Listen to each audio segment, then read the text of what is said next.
तो दोस्तों, क्योंकि सांस भी कभी बहुत ही सीरियल के आज के एपिसोड की शुरुआत होती है करण से, जो समायरा से पूछता है कि आखिर गरिमा कहाँ है। इस पर समायरा कहती है कि गरिमा पढ़ाई करते करते सो गई है और सुबह 4 बजे उठकर फिर से पढ़ाई करेगी क्योंकि उसके एग्जाम्स चल रहे हैं। ये सुनकर करण बोलता है कि उसे आराम करने दो। आखिर परी ने गरिमा को उसी के भरोसे यहाँ भेजा है और मामा होने के नाते उसकी जिंदगी संवारना भी उसकी जिम्मेदारी है। इसके बाद करण समायरा और रौनक दोनों से उनके फोन टेबल पर रखने के लिए कहता है। दोनों बिना कुछ बोले अपने अपने फोन टेबल पर रख देते हैं। फिर करण रौनक का फोन चेक करना शुरू करता है। उधर ऊपर खड़ा गौतम ये सब कुछ देख रहा होता है। वो दामिनी से ताना मारते हुए कहता है कि करण तो बिल्कुल हिटलर बन गया है, हर चीज अपने कंट्रोल में रखना चाहता है। उसके बच्चों को देखकर ऐसा लगता है जैसे वे बच्चे नहीं बल्कि रोबोट हों। इधर वो अपने बेटे के साथ खुशी मना रहा है और उधर करण अपने ही बच्चों के फोन की जांच कर रहा है। उसे इन बच्चों पर तरस आता है। इधर फोन चेक करते हुए करण रौनक से एक नंबर के बारे में पूछता है तो रौनक कहता है कि वो उसके दोस्त का नंबर है, लेकिन करण केवल बातों पर भरोसा नहीं करता। वो उसी समय तुरंत उस नंबर पर कॉल लगाता है। फोन उठते ही करण अपना परिचय रौनक के पिता के रूप में देता है और पूछता है कि क्या वो सच में रौनक का फ्रेंड है। उधर से वो लड़का हाँ कहता है। तब करण उससे उसका एड्रेस भेजने के लिए कहता है क्योंकि उसके मुताबिक दोस्त का पता भी पता होना चाहिए। लड़का भी तुरंत एड्रेस भेजने की बात मान लेता है।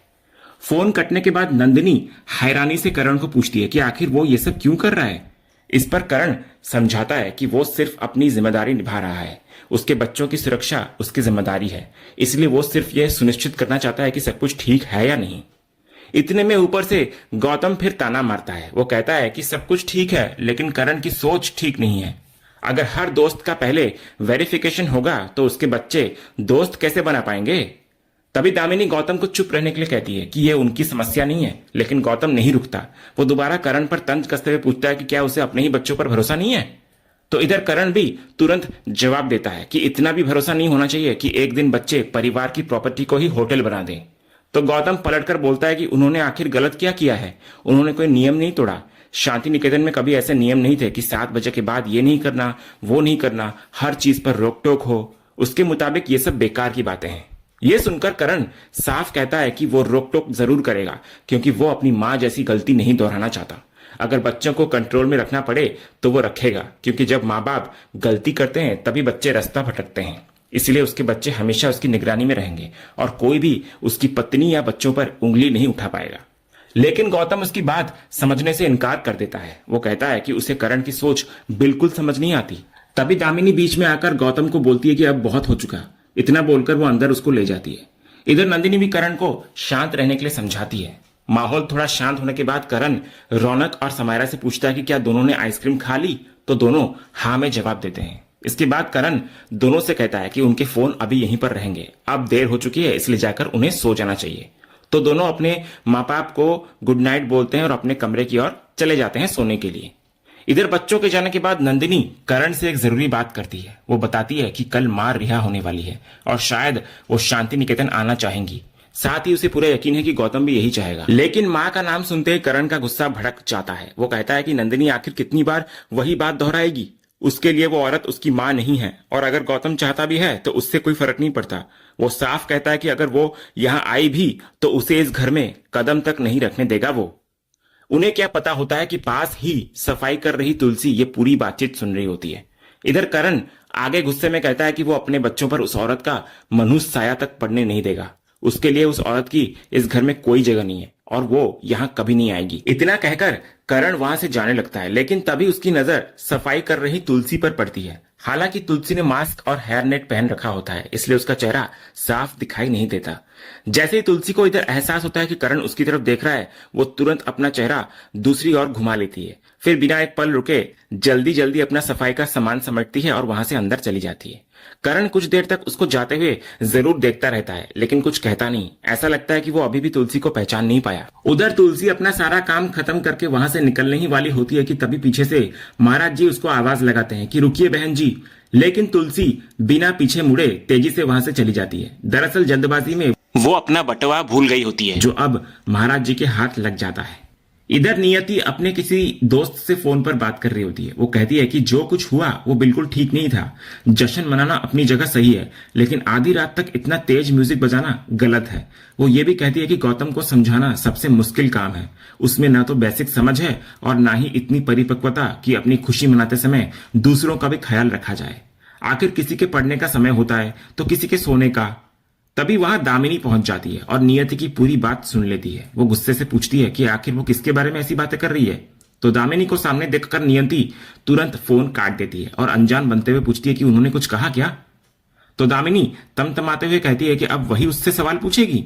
तो नियति सफाई देती है कि वो अपनी एक दोस्त से बात कर रही थी, लेकिन दामिनी उसकी बात मानने को तैयार नहीं होती। वो कहती है कि बात को छिपाने की कोशिश ना करे। वो कहती है कि मेरे ही घर में खड़े होकर मेरे ही पीठ पीछे मेरी बुराई कर रही हो। तो नियति दोबारा बोलती है कि वो सिर्फ अपनी दोस्त से कुछ पर्सनल बात कर रही थी, मगर दामिनी उसे बीच में ही रोक देती है और कहती है कि इसे पर्सनल बात नहीं बल्कि पीठ पीछे बुराई करना कहते हैं। अब क्या नियति ही तय करेगी कि किसमें क्लास है और किसमें मैच्योरिटी। तो नियति बोलती है कि उसने किसी को क्लासलेस नहीं कहा। इस पर दामिनी पलटकर पूछती है कि फिर वो किसके लिए ऐसा बोल रही थी, खुद के लिए। और फिर दामिनी ताना कसते हुए कहती है कि वैसे ये शब्द उसी पर जरा फिट बैठता है क्योंकि उसकी हरकतें ही बिल्कुल क्लासलेस है। नियति माहौल को बिगड़ता देख कहती है कि वो कोई तमाशा नहीं चाहती, लेकिन दामिनी कहती है कि फिर इसकी शुरुआत ही क्यों की उसने। नियति फिर समझाने की कोशिश करती है कि वो सिर्फ फोन पर बात कर रही थी। उसने ना तो दामिनी के बारे में कुछ कहा और ना ही उनसे सीधे कोई बात करी। उसने सिर्फ इतना बोला था कि इतनी रात को तेज म्यूजिक बच्चों के लिए ठीक नहीं होता। किसी को पढ़ना होता है तो किसी को सोना। और आखिर दामिनी का भी तो बेटा है, क्या उसके लिए भी ये सब सही है। तो अपने बेटे का जिक्र सुनते ही दामिनी का गुस्सा और बढ़ जाता है। वो कहती है कि उसके बेटे की चिंता करने की उससे कोई जरूरत नहीं है। उसके लिए क्या सही है और क्या गलत ये फैसला नियति नहीं करेगी। फिर वो कहती है कि उन्होंने कभी यह नहीं पूछा कभी कि नियति कहाँ जाती है, किससे मिलती है, कौन उसके घर आता है और कौन जाता है। जब उन्होंने कभी दखल नहीं दिया तो नियति भी उनके परिवार में दखल न दे। नियति कहती है कि दामिनी बेवजह बात को बढ़ा रही है। उसने जो कुछ कहा सिर्फ शोर की वजह से कहा क्योंकि उसका असर उन सब पर पड़ रहा था। लेकिन दामिनी आरोप लगाती है कि असली परेशानी शोर नहीं बल्कि उनकी खुशी और सफलता है।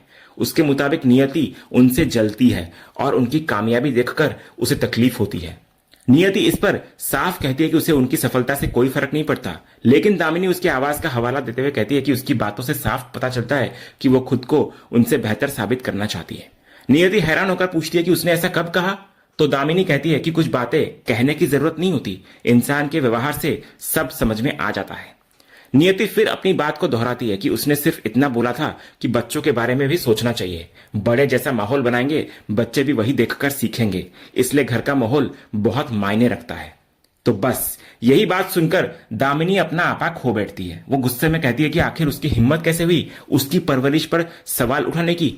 फिर वो बेहद कड़वी बात कहती है कि दूसरों पर उंगली उठाने से पहले इंसान को खुद को देख लेना चाहिए। वो बोलती है कि इतने सालों से वो नियति को देख रही है, वो काम पर जाती है, हंसती है, लोगों को जज करती है, उसको देखकर तो कहीं से भी नहीं लगता कि उसने अपना बेटा खोया है। तो दामिनी की ये बात सुनकर नियति पूरी तरह खामोश नजर आती है। उसके पास कोई जवाब नहीं होता। इधर अपनी बात खत्म करके दामिनी वहां से चली जाती है। तभी ये पूरा वाकया पास खड़ी नंदिनी भी देख रही होती है। दामिनी के जाने के बाद नंदिनी नियति के पास आती है। इधर नियति की आंखों में दर्द साफ दिखाई दे रहा होता है। वो टूटे हुए मन से पूछती है कि आखिर दामिनी ये क्या कह गई। क्या सच में उसको देखकर ऐसा लगता है कि उसे अपने बेटे का दुख नहीं है। तो नंदिनी उसको प्यार से समझाती है कि वो दामिनी की बातों का दिल पर न ले। वो अच्छी तरह जानती है कि दामिनी गुस्से में कैसी बातें कहती है, लेकिन नियति भरी हुई आवाज में कहती है कि वो भी एक माँ है। ये सुनकर नंदिनी उसका हाथ थाम लेती है और बोलती है कि एक माँ अपने बच्चे को कितना याद करती है ये किसी को साबित करने की जरूरत नहीं होती। वो खुद भी अपने बेटे को खो चुकी है, इसलिए नियति का दर्द अच्छी तरह समझ सकती है। वो कहती है कि वो जानती है कि उसके दिल पर क्या बीत रही होगी। फर्क सिर्फ इतना है कि हर इंसान अपने दर्द को अलग तरीके से जीता है। कोई उसको दिखाता है और कोई उसे अपने अंदर छिपाकर रखता है। नंदिनी आगे बोलती है कि दामिनी ने जो कुछ कहा वो सिर्फ गुस्से में कहा, लेकिन एक माँ के लिए अपनी संतान को खोने का दर्द दुनिया का सबसे बड़ा दर्द होता है और इस सच्चाई को कोई भी झुटला नहीं सकता। आखिर में नंदिनी नियति से बोलती है कि उसे किसी के सामने अपनी भावनाओं की सफाई देने की बिल्कुल जरूरत नहीं है। तो नंदिनी की बातें सुनकर नियति को थोड़ा सहारा मिलता है और वो दिल से उसका धन्यवाद करती है। अगले सीन में हम बच्चों को देखते हैं जहां रौनक अपनी पढ़ाई में पूरी तरह लगा होता है जबकि समायरा लैपटॉप पर अपने प्रेजेंटेशन का काम कर रही होती है। अचानक समायरा रौनक से कहती है कि वो उसकी थोड़ी हेल्प कर दे क्योंकि डॉक्यूमेंट सेव ही नहीं हो रहा। तो रौनक बिना कोई देर किए कुछ ही मिनटों में दिक्कत ठीक कर देता है और फिर वापस अपनी पढ़ाई में लग जाता है। तभी करण वहां पहुंचता है और मुस्कुराते हुए पूछता है दोनों से कि आखिर यहाँ पढ़ाई चल रही है या फिर दोनों ने घर में ही ऑफिस खोल दिया है। इस पर समायरा कहती है कि वो सिर्फ अपना फाइनल प्रेजेंटेशन तैयार कर रही है क्योंकि इस बार भी उसको टॉप करना है। इतने में रौनक धीरे से कहता है कि पिछले 3 दिनों से घर में हर किसी को ये बात पता है। रौनक की ये बात समायरा सुन लेती है और तुरंत उसको घूरते हुए पूछती है कि क्या उसने उससे पूछा था कुछ। तो रौनक भी मजाकिया अंदाज में कहता है कि वो तो सिर्फ डैड को अपडेट दे रहा था। तभी दोनों की नोकझोंक देखकर करण रौनक से पूछता है कि उसकी तैयारी कैसी चल रही है। तो रौनक कहता है कि उसके सेमेस्टर्स आने वाले हैं इसलिए वो पूरी मेहनत से पढ़ाई कर रहा है। तभी समायरा भी हंसते हुए कहती है कि आजकल ये बहुत मेहनत कर रहा है। तो रौनक भी तुरंत पूछ बैठता है कि आखिर आज उसकी इतनी तारीफ क्यों हो रही है। तो समायरा मुस्कुराकर कहती है कि सामान्य लोग एक दूसरे की तारीफ भी करते हैं, लेकिन रौनक मजाक में कहता है कि उसे समायरा पर इतना भरोसा नहीं है। इधर दोनों की नोकझोंक बढ़ती देख करण बीच में ही उन्हें शांत करता है। फिर वो कहता है कि मेहनत करना हमेशा अच्छी बात होती है। जिंदगी में कुछ चीजें किस्मत से मिल जाती हैं, कुछ मौके से और कुछ लोगों की वजह से, लेकिन असली पहचान सिर्फ मेहनत से बनती है। इसलिए दोनों को उससे भी ज्यादा मेहनत करनी चाहिए, उससे बड़ा नाम कमाना चाहिए और उससे भी ज्यादा सफल बनना चाहिए। इसके बाद करण दोनों को जिंदगी का एक अहम सबक देता है। वो कहता है कि अगर सच में सफल बनना है तो अपने सिद्धांत और अपनी वैल्यूज कभी छोड़नी नहीं चाहिए। इंसान के अंदर कुछ ऐसी बातें होनी चाहिए जो वक्त के साथ कभी न बदले। इस पर रौनक उत्सुक होकर पूछता है कि आखिर कौन सी बातें। तब करण समझाता है कि अगर कोई गलत करे तो उसके सामने खड़े होने का हौसला होना चाहिए, हमेशा अपने लोगों का साथ देना चाहिए, लेकिन सबसे जरूरी चीज होती है संस्कार। वो आगे बोलता है कि संस्कार का मतलब सिर्फ बड़ों के पैर छूना नहीं होता, बल्कि असली संस्कार यह है कि ताकत होने के बावजूद गलत रास्ता ना चुनना और अपनों से नाराज होने के बाद भी उनका बुरा ना चाहना। वो कहता है कि ऐसी बातें किसी किताब में नहीं सिखाई जाती, बल्कि घर और अपने परिवार से मिलता है।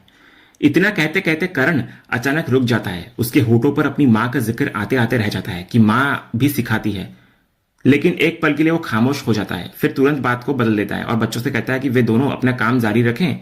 वो जाकर गरिमा को देख आता है। तभी समायरा करण को याद दिलाती है कि उसने पहले ही बताया था कि गरिमा देर रात तक लगातार पढ़ाई कर रही थी, इसीलिए उसे आराम करने देना चाहिए। साथ ही वो करण से भी जाकर सोने के लिए कहती है। तो करण भी उनकी बात मान जाता है और कहता है कि ठीक है, गरिमा को सोने देते हैं। इसके बाद वो दोनों बच्चों को गुड नाइट बोलकर वहां से चला जाता है। लेकिन जैसे ही करण वहां से जाता है, समायरा और रौनक एक दूसरे की तरफ देखने लगते हैं। दोनों के चेहरे पर एक अलग सी बेचैनी दिखाई देती है, मानो गरिमा से जुड़ा कोई राज दोनों मिलकर छिपा रहे हों। उधर दूसरी तरफ गौतम दामिनी से नाराज नजर आता है। वो कहता है कि आखिर उसने नियति से बहस क्यों की। उसने कितनी बार कहा था कि उन लोगों को कोई अहमियत नहीं देनी है, फिर भी वो खुद जाकर उलझ गई। तो दामिनी सफाई देते हुए कहती है कि उसने बहस की शुरुआत नहीं की थी, नियति ही उनके बारे में पीठ पीछे बातें कर रही थी। वो कहती है, सोचो अगर सामने इतनी बातें कर सकती है तो पीछे न जाने कितनी बुराइयां करती होगी। इसी बीच नकुल वहां आता है। उसके चेहरे पर हल्की सी चिंता साफ नजर आ रही होती है। वो गौतम से पूछता है कि क्या उन्हें सच में पूरा यकीन है कि जिस होटल बिजनेस की शुरुआत उन्होंने की है वो सही फैसला है। तो गौतम उसकी बात ध्यान से सुनता है और फिर कहता है कि वो साफ साफ बताए कि आखिर कहना क्या चाहता है। तो नकुल धीरे से बोलता है कि जिस प्रॉपर्टी पर यह होटल बनाया जा रहा है वो बा की बनाई हुई विरासत है, वो वीरानी परिवार की पहचान है। क्या सच में सिर्फ उनका ही उस पर अधिकार है? तो नकुल की यह बात सुनकर गौतम गंभीर हो जाता है। वो कहता है कि अगर बात हक की है तो सबसे पहले उसी का हक बनता है। आखिर वो इस घर का सगा बेटा है।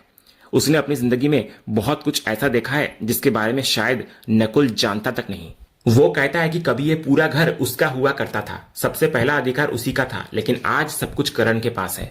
गौतम आगे बोलता है कि उसको हमेशा खुद से कमतर महसूस कराया गया, हर मौके पर उसको नीचा दिखाया गया, इसलिए अब उसको अपना हक खुद लेना पड़ेगा। वो कहता है कि दुनिया में ईंट का जवाब पत्थर से दिया जाता है। उसने अपनी जिंदगी से यही सीखा है कि जो इंसान हमेशा चुप रहता है उसे लोग दबा देते हैं और उसका हिस्सा भी कोई दूसरा ले जाता है। वो साफ बोलता है कि अब वो ऐसा बिल्कुल होने नहीं देगा। जो उसका है वो उसे लेकर रहेगा, क्योंकि उसके लिए कोई दूसरा खड़ा होने वाला नहीं है। फिर गौतम भावुक होकर बोलता है कि अगर आज माँ यहाँ पर होती तो ना किसी का हक छीनने देती और ना ही उसका हक किसी और को लेने देती। इसलिए इस परिवार में अपनी जगह बनाने और आगे बढ़ने के लिए उसे यह रास्ता अपनाना पड़ा। वो कहता है कि अब जब ये प्रॉपर्टी उसके पास है तो वो उसका इस्तेमाल अपनी मर्जी से करेगा, उसे इसमें कुछ भी गलत नहीं लगता। दामिनी भी गौतम का साथ देती हुई नजर आती है। वो कहती है कि आखिर हर बार वही लोग दूसरों के बारे में क्यों सोचें? अच्छा बनने का उन्हें आज तक क्या मिला? सम्मान तक नहीं मिला, बाकी चीजें तो बहुत दूर की बात है। गौतम भी यही कहता है कि इस परिवार में हर कोई अपनी लाइफ और अपने परिवार के बारे में सोचता है, इसलिए अगर वे भी अपने भविष्य के लिए फैसले ले रहे हैं तो इसमें कुछ भी गलत नहीं है। उधर दूसरी तरफ करण ऋतिक से फोन पर बात कर रहा होता है। वो मुस्कुराते हुए कहता है कि आखिर ये उसका भी घर है, फिर आने के लिए पूछने की क्या जरूरत है। वो उसे बेझिझक आने के लिए कहता है और याद दिलाता है कि काफी समय से दोनों की मुलाकात भी नहीं हुई। साथ ही वो ये भी कहता है कि घर के सभी लोग उसको देखकर बहुत खुश होंगे। फिर फोन रखने के बाद जैसे ही करण अपने कमरे में आता है, उसकी नजर टेबल पर रखे एक मोबाइल पर पड़ती है। वो फोन को ध्यान से देखने लगता है। तभी नंदिनी उसको पूछती है कि आखिर क्या हुआ। तो करण हल्की सी मुस्कान के साथ कहता है कि देखो, बिना कुछ कहे ही गरिमा अपना फोन यहां रखकर चली गई। फिर वो नंदिनी को याद दिलाता है कि जब गरिमा का मुंबई के कॉलेज में एडमिशन हुआ था, तब परी ने उसकी जिम्मेदारी उन दोनों को सौंपी थी। भले ही वे उसके मामा मामी हैं, लेकिन उन्होंने हमेशा उसे अपनी बेटी की तरह रखा है। करण आगे बोलता है कि उसे इस बात की सबसे ज्यादा खुशी है कि गरिमा उसकी हर बात मानती है। उसने जो भी नियम बनाए हैं वो उनको बिना किसी सवाल के फॉलो करती है। वो कहता है कि उसने पहले ही परी से साफ कह दिया था कि वो गरिमा की देखभाल जरूर करेगा, लेकिन उसकी परवरिश अपने तरीके से करेगा। बच्चों की सही परवरिश कैसे की जाती है ये वो सबको सिखाना चाहता है। इतना कहते कहते करण की बात फिर अपनी माँ पर आकर रुक जाती है। वो कहता है कि उसकी माँ एक अच्छी माँ नहीं थी और बच्चों के लिए बिल्कुल भी सही मिसाल नहीं बन सकी, इसलिए अब वो खुद एक नई मिसाल कायम रखना चाहता है। उसके मुताबिक बच्चों के बिगड़ जाने के बाद उन्हें सजा देने से बेहतर है कि उनको शुरुआत से ही सही रास्ते पर रखा जाए, ताकि उनके बिगड़ने की नौबत ही ना आए।